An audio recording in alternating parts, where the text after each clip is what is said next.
Usap-usapan ngayon online ang pelikulang Tayo sa Huling Buwan ng taon ni Donnie Pangilinan at Bel Mariano. Matapos muling mabuhay ang kwento na orihinal pala itong nakatakda para sa isa pang sikat na love team noon. Marami tuloy ang napa-what if kung paano kung ibang tambalan ang gumanap sa minahal na pelikula. Ayon sa mga lumalabas na usapan sa social media, may una ng kinakausap umanong love team para sa proyekto bago pa man tuluyang mapunta kina Donnie at Bel. Dahil sa sunod-sunod na commitments at conflict sa schedule, hindi umano ito natuloy kaya nagkaroon ng pagbabago sa casting.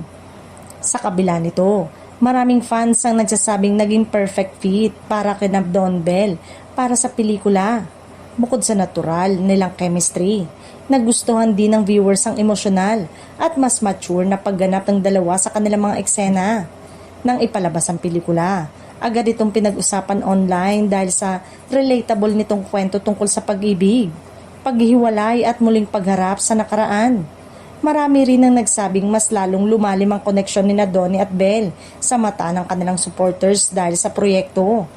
Hanggang ngayon ay palaisipan pa rin sa ilang netizen kung sino talaga ang orihinal na love team na unang pinagplanuhan para sa pelikula. May iba't ibang pangalan ang lumalabas sa social media pero wala pa ring opisyal na kumpirmasyon tungkol dito mula sa production team. Samantala, patuloy namang lumalakas ang kasikatan ni Donnie at Bel sa industriya. Sa dami ng kanilang proyekto at loyal na supporters, masasabi ng marami na isa ang pelikulang ito sa naging mahalagang hakbang upang mas makilala sila ngayon, hindi na bilang isa sa pinakasikat na love team ng kanilang henerasyon, kundi dahil sa individual nila bilang artista.